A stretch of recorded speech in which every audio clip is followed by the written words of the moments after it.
Tom Ogle. In 1978, at the age of 19, a young man called Tom Ogle stumbled upon an invention by pure luck that could have changed the automotive industry. It all started when he was fiddling around with his lawnmower and accidentally punctured a hole in its fuel tank. As opposed to patching it up, he used a vacuum line and ran it from the tank straight into the carburetor inlet.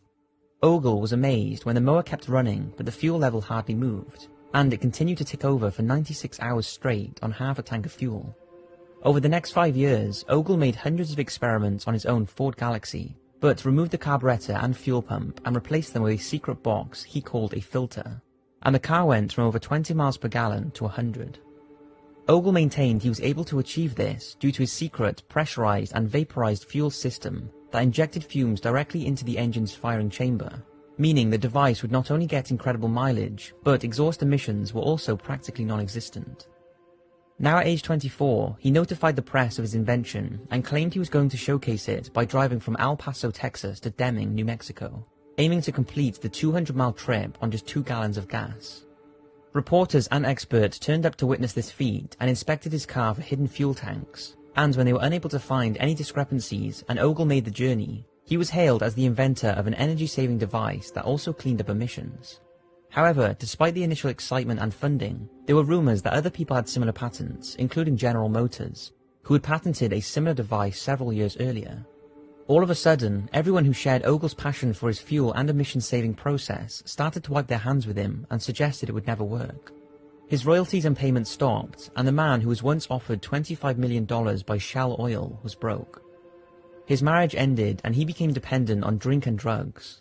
Then in 1981, Tom was shot outside of a bar in El Paso and died later that night at a friend's apartment. His death was recorded as a suicide after autopsy reports indicated he had overdosed on drugs and alcohol, although many of his friends said he would never have killed himself despite his current struggles, and that he had been saying for a while that he thought someone was putting drugs in his drink. The person who shot him was never found. Many questions still remain about Tom Ogle, like who shot him, why were no cars ever fitted with his invention, and what happened to the so-called patents for similar fuel-saving devices. In Tom's own words, when asked if he was afraid of oil companies or the Arabs coming after him, he responded with, "No, not anymore, I've had too much publicity. If I kept my invention a secret, I might be worrying, but there's nothing to worry about anymore." The question is, was Tom right, and was his invention that well known? Or is this the first time you've heard about it? Lester Hendershot. Lester Jennings Hendershot was born in 1898 in West Elizabeth, Pennsylvania, and grew up to be an inventor of many practical items. His most significant was the groundbreaking generator that was powered by nothing but the Earth's magnetic field, that was able to power several appliances in his home. Needless to say, top scientists were unable to explain it, and knew that if it could be perfected, it could eliminate the need for conventional electricity in every household around the planet. It all came about in 1925, when Lester was taking flying lessons and realized the need for a 100% reliable compass. While trying to produce one, he realized the power of the Earth's magnetic field, and it gave him the idea to produce a motor utilizing this free energy. As work progressed on the motor, he began to realize that a magnetically powered motor may not work as well as a magnetically powered generator, so he concentrated on making one. Soon it was making news headlines, and even Colonel Lindenberg and the military began showing interest. However, the initial flurry of excitement worn off, as many started to claim Hendershot was a fake, even going to the length of displaying a supposed generator of his in front of the public and proving that it did not work. After this, it became apparent to those who supported Hendershot that there were people who were set on discrediting the invention. Hendershot still continued for many years with his free energy generator, and in the late 1960s, he was convinced he had an opportunity to present his invention to the US Navy. He produced 2 models and a 56-page proposal, but there was little interest. Then a year later, in April 1961, Hendershot's son returned from school and found his father dead. His death was recorded as suicide, although no investigation was ever carried out.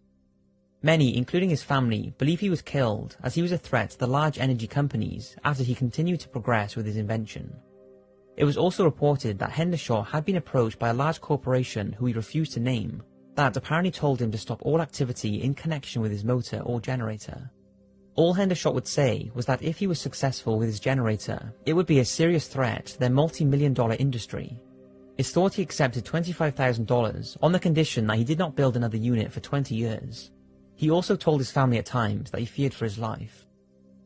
It's wrong to blame someone for being responsible for Hendershot's death, but given the fact he was convinced his generator did produce power and perfected could be revolutionary, it seems no one was interested in what he had come up with, and you can't help but wonder why.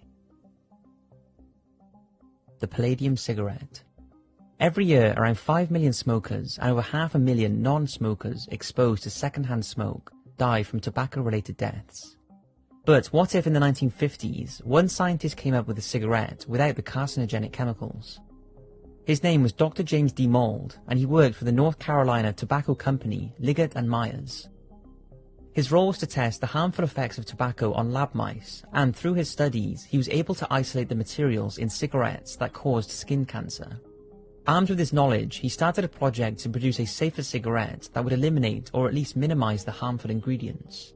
Mould's project became known as Project XA, and at first he had the backing of Liggett and Myers.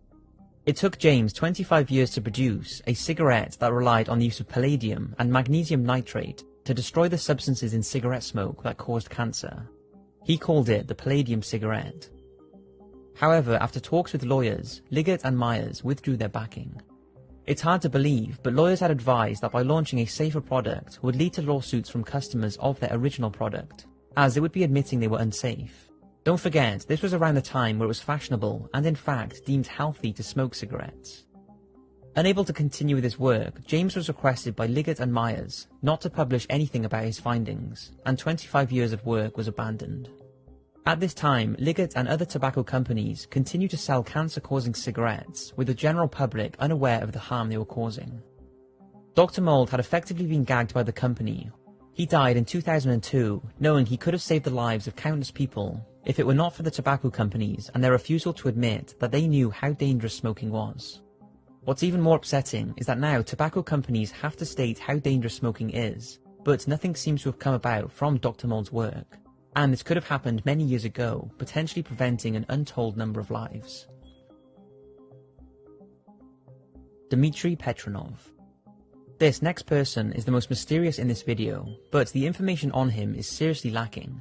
We do know he definitely existed, and that he definitely died under suspicious circumstances.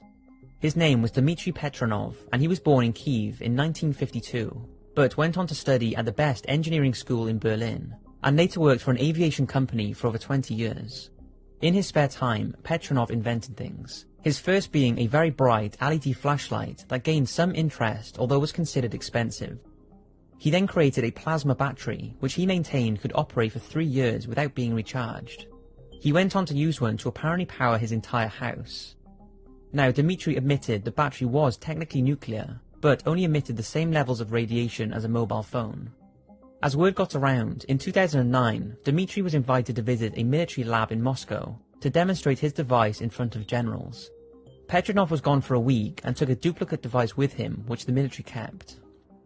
When he returned, his sister said he was very excited, and although he said he couldn't talk about the details of the meeting, he told her the military had agreed to fund him as long as the battery was only used in Russia.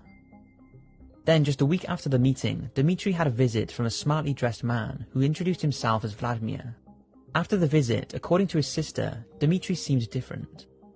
Just a few months later, on February 13th, 2010, Dmitry went out for a coffee as he usually did on a Saturday morning, then picked up some bread from a bakery, and that was the last time he was seen or heard from.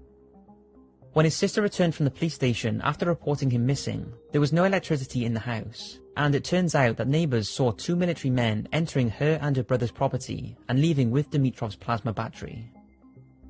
2 weeks later, and no closer to finding out what happened to her brother, his sister received a parcel containing Dmitry's watch.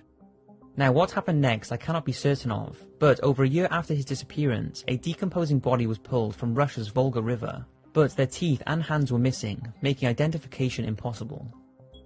There is speculation that this was Dmitry Petronov, the man who apparently powered his entire house on a single homemade plasma battery, because if this wasn't his body, then where has he gone?